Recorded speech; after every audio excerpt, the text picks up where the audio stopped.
ஆன்மீகத்தின் வழி நடக்கும் அன்பு உள்ளங்கள் அனைவருக்கும் வணக்கம். எல்லாம் நன்மைக்கே. உங்கள் மனசு போலவே எல்லாமே நல்லதாகவே நடக்கட்டுங்க. அந்த வகையில் இந்த மாதம் வைகாசி பிறந்தாச்சு. இந்த மாதத்தை பொறுத்த வரைக்கும் ரொம்பவே அற்புதமான மாதம். ஒவ்வொரு மாதமும் ஸ்பெஷல் தான், இருந்தாலும் இந்த வைகாசி மாதத்துக்கு கூடுதல் ஸ்பெஷல் இருக்குங்க.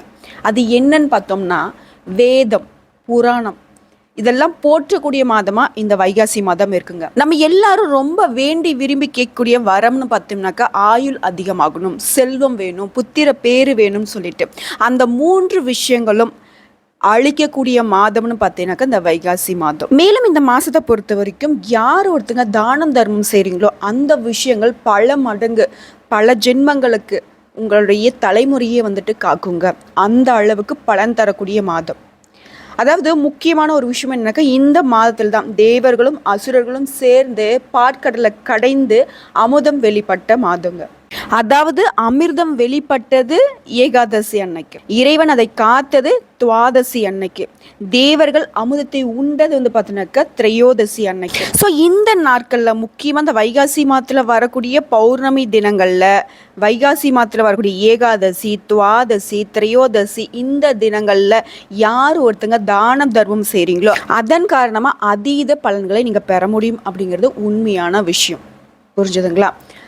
இத்தனை நாள் வரைக்கும் நான் எதுவும் பெருசாக தான தர்மம் செஞ்சதில்லை மேடம் அப்படின்னு சொல்கிறவங்களா இருந்தாலும் சரி, இந்த நாட்களில் உங்களால் முடிஞ்ச உதவிகளை மற்றவங்களுக்கு செய்யுங்க.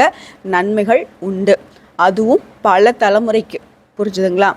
ஒவ்வொரு மாதமும் சிறப்பு தான். ஒவ்வொரு மாதத்துலேயும் நிறைய கிரகநிலையோட மாற்றம் நிகழ்ந்துக்கிட்டே தான் இருக்கும். மேற்கொண்டு இன்னொரு சிறப்பு பார்த்தீங்கன்னா இந்த வைகாசி மாதத்தில் இருக்குது. அதாவது வைகாசி மாதம் விசாக நட்சத்திரத்தில் தான் நம்மளுடைய 6 முகம் கொண்ட முருகப்பெருமான் அவதரித்தார்.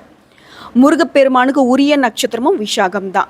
அதன் காரணமாக தான் நம்ம முருகப்பெருமான விசாகன் அப்படின்னு சொல்லிட்டு பெயர் சொல்லி அழைக்கிறோம். ஸோ இப்பேற்பட்ட ரொம்பவே அற்புதமான பலன்களை கொண்ட இந்த வைகாசி மாதம் நமக்கு எப்படிங்க இருக்கு? இந்த மாதத்தில் ஏற்படக்கூடிய கிரகநிலையோட அமைப்பின் காரணமாக தான் நமக்கு நல்லதும் கெட்டதும். அந்த வகையில் தான் இந்த மாதத்தில் இருக்கக்கூடிய கிரகநிலையோட மாற்றத்தை ஃபர்ஸ்ட் தெரிஞ்சுக்கலாம். நவ கிரகங்களின் முதல்வன்னு சொல்லக்கூடிய சூரிய பகவான் மேஷ ராசியிலிருந்து ரிஷப ராசிக்கு மே 14ஆம் தேதி பேச்சு ஆயிடுறார். சூரிய பகவானை பொறுத்த வரைக்கும் ரிஷபத்தில் சஞ்சரிக்கக்கூடிய இந்த வைகாசி மாதத்தில் அங்கே ஏற்கனவே சஞ்சாரம் செய்யக்கூடிய குரு பகவான் கூட இணைவதன் காரணமாக குரு ஆதித்ய யோகம் உருவாகுது. இது பார்த்தீங்கன்னா 12 ராசிகளுக்கும் சிறப்பானது ஒன்று தான். அதே போல ரிஷப ராசியில அதிபதியான சுக்கிர பகவான் ரிஷபத்திலேயே பயிற்சியாகி ஆட்சிக்கு அதிபதியா இருக்கிறதுனால உங்களுக்கு கூடுதல் நன்மைகள் இருக்கும். அடுத்ததான் புத்திக்கு அதிபதியாக இருக்கக்கூடிய புதன் பகவானுடைய பயிற்சியும் 9ஆவதாக புதன் ஆதித்ய யோகத்தை உருவாக்குறாரு. இதனால 12 ராசிகளுக்கும் எந்த மாதிரியான நல்ல பலன்கள் கிடைக்க போகுது? ஒரு சில ராசிகளுக்கு சாதகமும் ஒரு சில ராசிகளுக்கு கொஞ்சம் எச்சரிக்கை உணர்வோடு இருக்கிற மாதிரி தான் இருக்கும். இருந்தாலும் எல்லாமே நல்லது தானே. ஒரு நல்ல விஷயத்தோடைய அருமை தெரியணும் அப்படின்னாக்க இதை ஒரு கெட்ட விஷயம் நடக்கணும், அப்படிதாங்க. சரிங்களா? எப்படி இருந்தாலும் சரி, உங்களுக்காக நாங்கள் எப்போ உங்களுக்கு துணையாக இருக்கோம், உங்களை வழிநடத்த. உங்களுக்கு எல்லா வளமும் நலம் பெற்று வாழ்வாங்கு வாழ இறைவனை வணங்கி இந்த வீடியோ பதிவை ஸ்டார்ட் பண்ணுறோம். இந்த வீடியோ பதிவு உங்களுக்கு பிடிச்சினாக்கா வீடியோக்கு லைக் பண்ணுங்கள், நம்ம சேனலை சப்ஸ்கிரைப் பண்ணுங்கள், மேலும் பிடிச்சினாக்கா ஃப்ரெண்ட்ஸ் அண்ட் ஃபேமிலிக்கு ஷேர் பண்ணுங்கள். அந்த வகையில் குரு பகவானை ராசி அதிபதியாக கொண்ட மீன ராசி அன்பர்களே, குரு பார்த்தால் கோடி நன்மை, ஓடி போனவனுக்கு 9ல குரு. இப்படி குருவோடைய அம்சம் இருந்தாலே ஆஹா ஓஹோங்கிறாங்க. எனக்கு ராசிக்கு அதிபதியே குரு பகவான் தான். ஏன் என்னோட நலம் மட்டும் இப்படி இருக்கு? சொல்ல போனா என்னத்துக்கு எனக்கு மீன ராசியோ, அந்த மீன் அப்படிங்கிறது எப்படின்னா, மீன் அழுகிறது, அதாவது தண்ணிக்குள்ள அழுகிறது யாருக்கு தெரியும்? அப்படிதான் என் பொழப்பு போயிட்டு இருக்கு. நான் அழுகிறது யாருக்குமே தெரிய மாட்டேங்குது. அவனுக்கு என்ன நல்லா இருக்கான், அடடா அவளுக்கு என்ன குறை அப்படிங்கிற மாதிரி தான் என் வாழ்க்கை போயிட்டு இருக்கு. பெரியவங்க சொல்லுவாங்க இல்லையா, வெறும் என்னது கண்ணுக்கு மட்டும்தான் வாழ்க்கை அப்படிங்கிற மாதிரி, உள்ளுக்குள்ள நான் படுற கஷ்டம் எனக்கு மட்டும்தான் தெரியும் மேடம். குரு குருங்கிறீங்க, எல்லாரும் குரு பயிற்சி வந்தா கொண்டாடவும் செய்யறீங்க. குரு வந்துட்டாரு பெருசா கொடுத்துருவாரு அப்படின்னு. எனக்கு அதிபதியே அவர் தான். எனக்கு மட்டும் ஏன் மேடம் இந்த வாழ்க்கை? முக்கியமா சொல்லுங்க, எனக்கு ஏன் ஒரு நல்ல வாழ்க்கை இல்லை? எல்லாரும் நல்லா இருக்காங்க, தப்பு தண்டா பண்றவன் நல்லா இருக்கான், நான் நீதி நேர்மை நியாயம் அப்படின்னு சொல்லிட்டு நேரா போறதுனால என்னவோ தெரியல. புரியுதுங்களா? எனக்கு இப்படிப்பட்ட ஒரு வாழ்க்கை எவ்வளோ கஷ்டப்படுறது. அடடா நமக்கு ஒரு வாழ்க்கை இந்த நாள் நல்லா இருக்குடா அப்படின்னு என்னைக்கு மேடம் எனக்கு நல்லா இருக்கும் அப்படின்னு நீங்க கேட்டு புலம்புறது எனக்கு அதுல கேக்குது. கவலைப்படாதீங்க. நீங்க மீனா இருந்தாலும் நீங்க அழுகிறது, நீங்க பேசுறது எல்லாமே எனக்கு கேக்குது. உங்களுக்கு வருத்தத்தை எல்லாத்தையும் போக்குறதுக்கு தான் நான் வந்திருக்கேன். கவலையை விடுங்க. இது எப்படி இருக்குன்னா, நம்ம அப்பா மத்த வீட்டு பிள்ளைங்களுக்கு சாக்லேட் வாங்கி கொடுக்குற மாதிரி இருக்கு இல்லையா? இருக்கு. சரி, அப்பாவை கண்டிச்சிடலாமா? என்ன பண்ணி கண்டிக்கலாம்? ஓம் குரு பகவானே போற்றி போற்றி, ஏன் குரு பகவானே எனக்கு அதிபதியா இருந்துகிட்டு என்னுடைய வாழ்க்கையை மட்டும் கொஞ்சம் கூட திரும்பி பார்க்க மாட்டேங்கிற அப்படின்னு வேண்டலாமா? கண்டிப்பா. அப்பாவை பொறுத்த வரைக்கும் நம்ம அப்பா சொல்ற பேச்சை கேட்டுக்கிட்டு அப்பாவுடைய வழியில நடந்துக்கிட்டோம் அப்படின்னாக்க, நம்ம அப்பா எதுக்குங்க பக்கத்து வீட்டு குழந்தைங்களுக்கு சாக்லேட் வாங்கி கொடுக்குறாரு? பக்கத்து வீட்டு குழந்தை நல்லா படிக்குது, பக்கத்து வீட்டு குழந்தை சமத்தா இருக்கு, நம்ம என்ன பண்றோம் அப்படிங்கிறத கொஞ்சம் மாறுதலோடைய யோசிச்சு பார்க்கணும். ஸோ அப்பாவுக்கு பிடிச்ச மாதிரி நடக்கணும். என்ன பண்ணணும்? ஒவ்வொரு வியாழக்கிழமையும் குரு பகவானுக்கு வழிபாடு செய்யணும். வியாழக்கிழமை ஆச்சுன்னா போதும், மஞ்சள் நேரத்துல ஆடைகளை போட்டுக்கோங்க. அப்பா மாடி நம்ம சொல்லுவோம்ல, பட்டையும் கொட்டையும் போட்டுக்கிட்டு காசு வேணும்னாக்க அப்படி சமத்து பிள்ளையா நடிப்போம் இல்லையா? அந்த மாதிரி வச்சுக்கோங்களேன். நடிக்கக்கூடாது. உண்மையான பக்தியோட வியாழக்கிழமைகள்ல குரு பகவானை வழிபாடு செய்யணும். இதன் காரணமா குரு பகவானுடைய அமைப்பை உங்களுடைய ஜாதகத்துல வலுப்படுத்த முடியும். அவர் வலுவா இருந்துட்டாலுமே பல விஷயங்கள்ல பல விதங்கள்ல உங்களுக்கு பாதுகாப்பு, வெற்றி நிச்சயம். உங்களுடைய கண்ணீருக்கு இனி அர்த்தமே இல்லை அப்படின்ற அளவுக்கு குரு பகவான் உங்களை பார்த்துப்பார். ஓகேங்களா? சரி, இந்த வைகாசி மாதம் உங்களுக்கு எப்படி இருக்கு? ஃபர்ஸ்ட் பொது பலன்களை நான் சொல்லிடுறேன். அதுக்கப்புறமா உங்களுடைய ராசியில் இருக்கக்கூடிய நட்சத்திர பலன்களை தெளிவா சொல்றேன். அப்பதான் ஒவ்வொரு நட்சத்திரத்துக்கும் எந்த மாதிரியான அமைப்பு இருக்கு, அவங்க எந்த தெய்வங்களை வழிபாடு செய்யணும், இந்த மாதம் அவங்க எப்படி கடந்து போகணுங்கிறத தெளிவா பார்க்க முடியும். கொஞ்சம் லென்த்தா இருக்கு, என்ன பாப்பா நீ அறுக்கிற இப்படிலாம் பேசக்கூடிய ஆண்களுக்கு ஒரு விஷயம் சொல்லிக்கிறேன். அது மட்டும் இல்லாம தமிழ் உச்சரிப்பு சரியா வரலன்னு ஒரு சிலர் சொல்றீங்க. தவறாக எண்ண வேண்டாம். தமிழ் உச்சரிப்பு நல்லாவே வரும். சொல்றது பாத்தீங்கன்னா எளிய மக்களுக்கும் புரியுற மாதிரி, ஒரு பக்கத்து வீட்டு பொண்ணு பேசுற மாதிரி. ஓகேங்களா? இப்படி சொல்லும் பொழுது உங்களுக்கும் கொஞ்சம் கனெக்டிவா இருக்கும், மனசுக்கு நிறைவா இருக்கும் இல்லையா? நான் பாட்டுக்கு அன்பு சொந்தம் இப்படிதான் இன்றைய நாள் உங்களுக்கு அப்படின்னு சொன்னா உங்களுக்கு கொஞ்சம் என்னடா இதுன்ற மாதிரியும் இருக்கதா செய்யும். தவறாக என்ன வேண்டாம். உங்களுக்கு எந்த மாதிரி நான் பேசணும்னு நினைச்சாலையும் அந்த மாதிரி உங்களுக்கு பலன்களை நம்ம சொல்லிக்கலாம். தவறாக நினைச்சுக்காதீங்க. அப்படி ஏதாவது தவறா நினைச்சிருந்தீங்க அப்படின்னாக்கா தயவு செஞ்சு நான் தலை வணங்கி மன்னிப்பு கேட்டுக்கிறேன். சரிங்க, அது ஒரு பக்கம் இருக்கட்டும். பலனுக்கு போயிடலாம். இந்த வைகாசி மாதத்துல மீன ராசிக்கு முதல்வன்னு சொல்லக்கூடிய, அதாவது நவகிரகங்களையும் முதல்வன்னு சொல்லக்கூடிய சூரிய பகவான் 3ஆம் இடத்துல இருப்பது வீண் அலைச்சலை தரும். சகோதரர்கள் வகையில கடன் படுவதற்கான ஒரு அமைப்பும் இருக்கு. அது ஒரு பக்கம் இருக்கட்டும். செவ்வாய் பகவான், பூமிக்காரகன்னு சொல்லக்கூடிய செவ்வாய் பகவான் 3ஆம் இடத்துல இருப்பதும் நெருப்பு சம்பந்தப்பட்ட தொழில் மேன்மையை தரும். புதிதாக மின்சாதன பொருட்களை வாங்குறதுக்கான ஒரு யோகமான அமைப்பும் இருக்கு.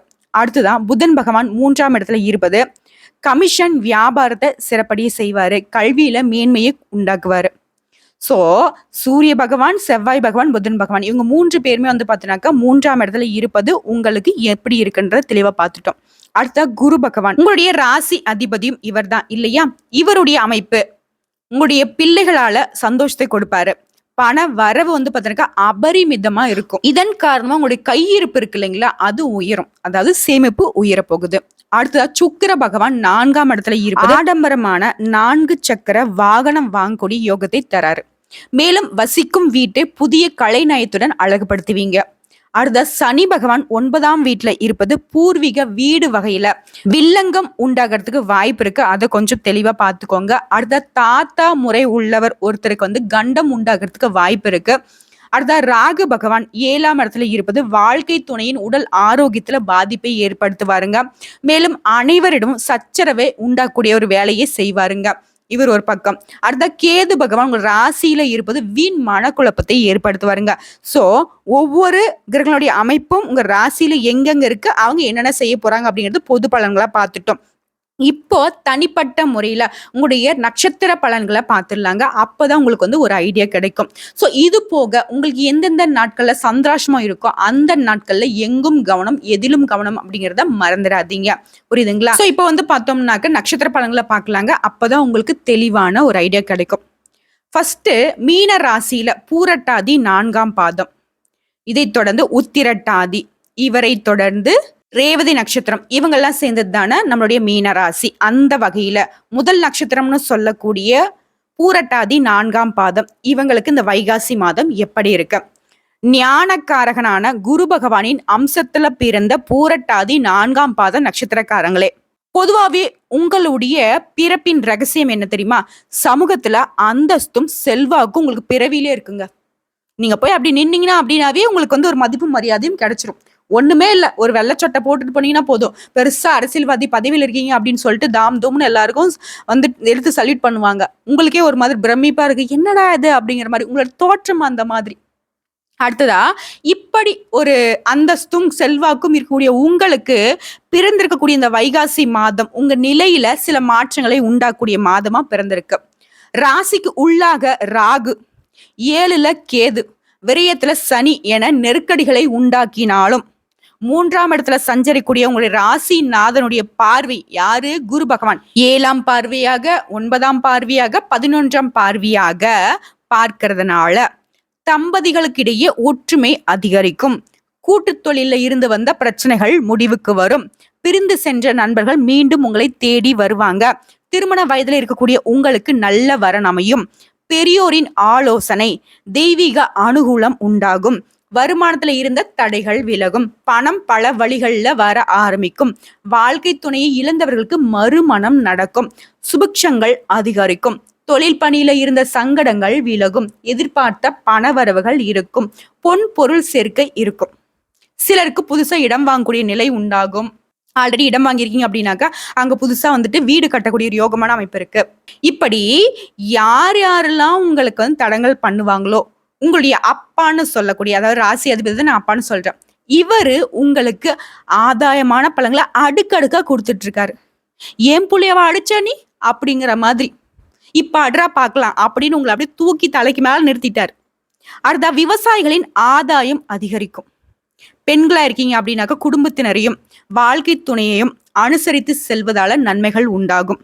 யாரு? நம்ம வீட்டுல இருக்கிறவங்க தானே பேசிட்டு போட்டோம், நம்ம கணவர் தானே பேசிட்டு போட்டோம், நம்ம மனைவி தானே பேசிட்டு போட்டோம், இப்படி விட்டு கொடுத்துட்டீங்கன்னு வச்சுக்கோங்களேன், அப்படியே மாஸ் காட்டிடலாம் அந்த மாசத்துல நீங்க.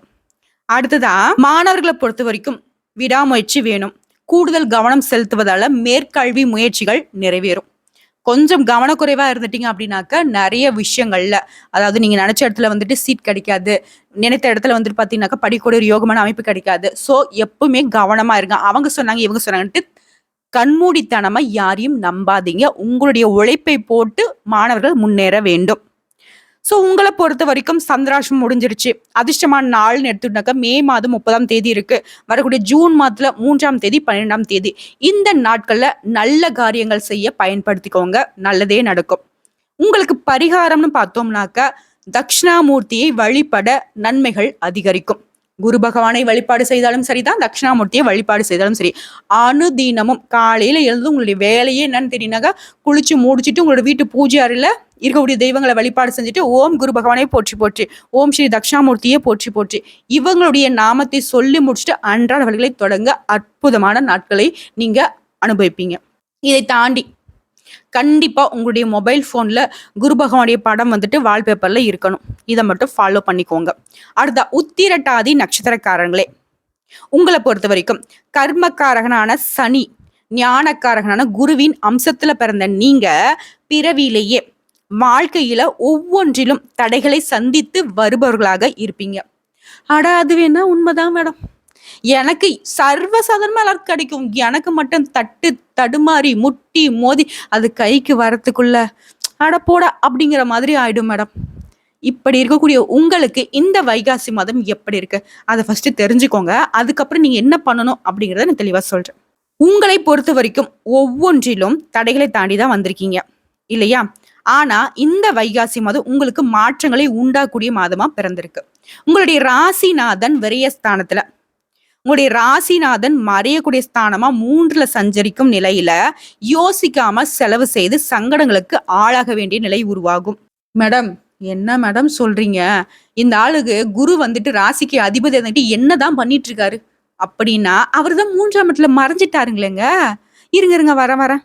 இருந்தாலும் எப்படிங்க, வாரத்தின் முற்பகுதியில அதிர்ஷ்டகாரகன் சுக்கிர பகவான் உங்களுடைய பண தேவையை பூர்த்தி செய்வார்.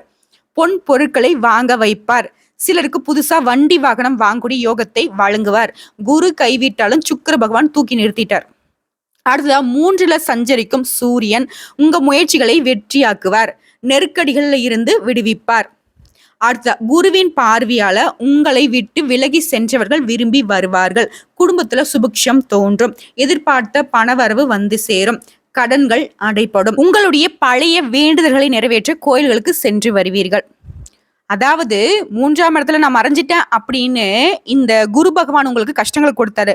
அவர் விட்ட உடனே அதாவது வந்து பார்த்தீங்கன்னா தன்னுடைய பெத்த பிள்ளைகளை வந்துட்டு விட்டுடுவாங்க பார்த்தீங்கன்னா பெற்றோர்கள். அவங்க விட்ட உடனே பக்கத்துல அக்கம் பக்கம் இருக்கவங்களாம் அந்த குழந்தைகளுக்கு வந்து ஆதரவு கரம் நீட்டுவாங்க இல்லையா? அந்த மாதிரி சுக்கிர பகவானும் சூரிய பகவானும் உங்களை தூக்கி நிறுத்தினதுக்கு அப்புறம் அடடா அது ஏன் பிள்ளை தான் கொடுப்பா அப்படிங்கிற மாதிரி குரு பகவானும் உங்களுக்கு ஆதரவு கரம் நீட்டா வந்துட்டார். ஸோ இந்த வகையில அடுத்ததா அரசியல்வாதிகளுக்கு செல்வாக்கு உயரும். பெண்களுக்கு வாழ்க்கை துணையின் ஆதரவு அதிகரிக்கும். இளம் பெண்களுக்கு திருமண யோகம் உண்டாகும். உங்களுடைய எதிர்பார்ப்புகள் நிறைவேறும். விவசாயிகளா இருக்கீங்க அப்படின்னாக்கா கவனமாக செயல்படுவது நல்லது. அவசியம் அப்படின்னாக்க கொஞ்சம் யோசிச்சு செயல்படுங்க.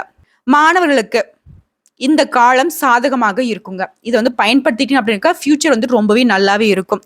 ஸோ உங்களை பொறுத்த வரைக்கும் அதிர்ஷ்டமான நாட்கள் சந்திராஷ்டம் முடிஞ்சிருச்சுங்க. வரக்கூடிய மே மாசத்துல 26, 30, ஜூன் 3, 8, 12 இந்த நாட்கள்ல அதிர்ஷ்டமான செயல்கள் செய்ய பயன்படுத்திக்கோங்க. பரிகாரம்னு பார்த்தோம்னாக்க உங்களுக்கு முன்னாடியே சொன்ன எப்பவுமே முட்டி மோதி கஷ்டப்பட்டு நஷ்டப்பட்டு தடைகளை தாண்டி உடச்சி எழுஞ்சுதான் வந்திருக்கேன் அப்படின்னு சொல்லிட்டீங்க. ஸோ இதுக்கெல்லாம் யார் காரணம்? கர்மகாரகன்னு சொல்லக்கூடிய சனீஸ்வர பகவானை வழிபாடு செஞ்சிட்டீங்க அப்படின்னாக்க உங்களுடைய சங்கடங்கள் அனைத்தும் விலகும். எவ்ரி சாட்டர்டே சனிக்கிழமை வந்து பார்த்தீங்கன்னாக்கா அருகில் இருக்கக்கூடிய நவகிரகங்கள்ல இருக்கக்கூடிய சனீஸ்வர பகவானை நல்லெண்ணெய் தீபம் ஏற்றி வழிபாடு செய்யுங்க. நேருக்கு நேரம் நின்று வழிபாடு செஞ்சிடாதீங்க, ஒரு ஓரமா நின்று. ஓகேங்களா? முடிஞ்ச அளவுக்கு ஊனமுற்றவர்களுக்கு உதவி செய்யுங்க. சனீஸ்வர பகவானுடைய கருணை பார்வை உங்க மேல விழும். எல்லா சங்கடங்களும் விலகி ஓடும். அடுத்த ரேவதி நட்சத்திரக்காரர்களை பொறுத்து வீடியோ லென்த்தா போயிடுச்சு, மன்னிச்சுக்கோங்க. கல்விக்காரகன்னு சொல்லக்கூடிய புதன் பகவான், ஞானக்காரகன்னு சொல்லக்கூடிய குருவின் அம்சத்துல பிறந்த ரேவதி நட்சத்திரக்காரங்களே, பொதுவாகவே உங்களுடைய பிறவி குணம் என்ன தெரியுமா? சிந்தித்து செயல்படக்கூடியவங்க. பின்னாடி நடக்கிறத முன்னாடி கணிச்சிருவீங்க. இப்படி இருந்தும் வாழ்க்கையில சில மாற்றங்கள் வந்து பாத்தீங்கன்னாக்கா உங்களுக்கு சாதகமா இல்லை. ஏன் அப்படிங்கறத இந்த பாத்துடலாம். ஸோ இந்த பிறந்திருக்கூடிய வைகாசி மாதம் உங்களுடைய செயல்களால முன்னேற்றம் அடையும் மாதமாக இருக்க போகுது. 3ல சஞ்சரிக்கக்கூடிய சூரியன் மாதம் முழுவதுமே நன்மையை தருவாரு. உங்களுடைய முயற்சிகளை எல்லாம் வெற்றியை மாற்றி கொடுப்பாரு. அரசு வழிகள்ல நீங்க முயற்சி பண்ணக்கூடிய எல்லா விஷயங்களையும் நிறைவேற்றி தருவார். மேலும் உங்களை பொறுத்த வரைக்கும் ரொம்பவே வேகமா செயல்பட வைப்பாரு இந்த சூரிய பகவான். அடுத்த குருவின் பார்வையால பணவரவு அதிகரிக்கும். பொன் பொருள் சேரும். நண்பர்களால ஆதாயம் உண்டாகும். கூட்டு தொழில முன்னேற்றம் அடையும். வாழ்க்கை துணையோட வழியில ஆதரவு அதிகரிக்கும். அலுவலகத்துல உடன் பணி புரிபவர்கள் உதவியாக இருப்பாங்க. வேலைக்காக முயற்சி செஞ்சுட்டு இருக்கீங்க அப்படின்னா எதிர்பார்த்த வேலை கிடைக்கும், எதிர்பார்த்த சம்பளத்தோட. அடுத்த வீடு வாசல் சொத்து சுகம் உண்டாகும். பெண்களுக்கு இதுவரைக்கும் இருந்த சங்கடங்கள் விலகும். குருவின் பார்வையால நல்லவர்களின் நட்பு கிடைக்கும். வாழ்க்கை துணையும் உங்களை புரிஞ்சுக்கிட்டு ஆதரவாக இருப்பாங்க. திருமண வயதுல இருக்கக்கூடியவங்களுக்கு மாங்கல்ய யோகம் உண்டு. அரசியல்வாதிகளுக்கு இந்த காலகட்டம் அவசர முடிவுகளை மேற்கொள்வதால எதிர்மறையான பலன்களை ஏற்படும். இதனால யோசிச்சு செயல்படுங்க. வாக்குறுதிகளை தயவு செஞ்சு 1க்கு 100 முறை வச்சு கொடுங்க. இல்லைன்னா முடிஞ்ச அளவுக்கு வாக்குறுதிகளை தவிர்ப்பது ரொம்பவே நல்லது. உடுவ பார்த்துக்கலான்னு சொல்லுங்களே தவிர்த்து நான் செஞ்சு கொடுப்பேன் அப்படின்ற வார்த்தை உங்க வாயில வரக்கூடாது. அடுத்த விவசாயிகளா இருக்கீங்க அப்படின்னாக்கா உங்களுடைய செயல்கள்ல கவனமாக இருப்பது ரொம்ப நல்லது. அவங்க சொன்னாங்க இவங்க சொன்னாங்கன்ட்டு விலை குறைச்சி விடுறதோ இல்ல அவங்க சொன்னாங்க அப்படின்னு சொல்லிட்டு நம்ம தேக்கி வைக்கலாம் அப்படின்னு சொல்லிட்டு உங்களுடைய கையிருப்பை வந்துட்டு இது பண்ணிடாதீங்க. உங்களுக்கு என்ன தோணுதோ அதை செஞ்சுக்கிட்டு போங்க. அடுத்த மாணவர்களா இருக்கீங்கன்னாக்கா உங்களுடைய மேற்படிப்பு முயற்சிகள் நிறைவேறும். இந்த காலகட்டத்தை பயன்படுத்திக்கோங்க. உங்களை பொறுத்த வரைக்கும் சந்திராஷ்டமம் முடிஞ்சிருச்சுங்க. அதிர்ஷ்டமான நாட்கள் எடுத்துக்கிட்டாக்கா மே மாசத்துல வரக்கூடிய 30, ஜூன் 3, 5, 12, 14 இந்த நாட்கள்ல சுப நிகழ்ச்சிகளை செய்ய பயன்படுத்திக்கோங்க. உங்களை பொறுத்த வரைக்கும் பரிகாரம்னு எடுத்துக்கிட்டாக்கா ஸ்ரீவில்லிபுத்தூர் ஆண்டாளை வழிபட நன்மைகள் உண்டாகும். ஆக மொத்தல மீன ராசிக்கு இந்த வைகாசி மாதம் 100க்கு 95% நன்மைகள் தான் இருக்கு. மீதி இருக்கக்கூடிய 5% சரி செய்வது நீங்க ஒவ்வொரு வியாழக்கிழமையும் குரு பகவானை வழிபாடு செய்வது ரொம்பவே நல்லது. யாரா வேணா இருங்க, எந்த ராசி சேர்ந்தவங்களா இருங்க, உங்களை பொறுத்த வரைக்கும் உங்களுடைய ராசி அதிபதி வந்து பலப்படுத்திக்கோங்க. மற்ற கிரகங்கள் நம்மளுடைய ஜாதகத்துல எப்படி வேணா கிழக்கு மேற்கா இல்ல தெற்கு வடக எப்படி வேணா சுத்திக்கிட்டு போகட்டும். புரியுதுங்களா? உங்களை பொறுத்த வரைக்கும் உங்களுடைய ராசி அதிபதியை வலுப்படுத்தி வாழ்க்கையை வளமாக்குங்கள். நன்றி, வணக்கம்.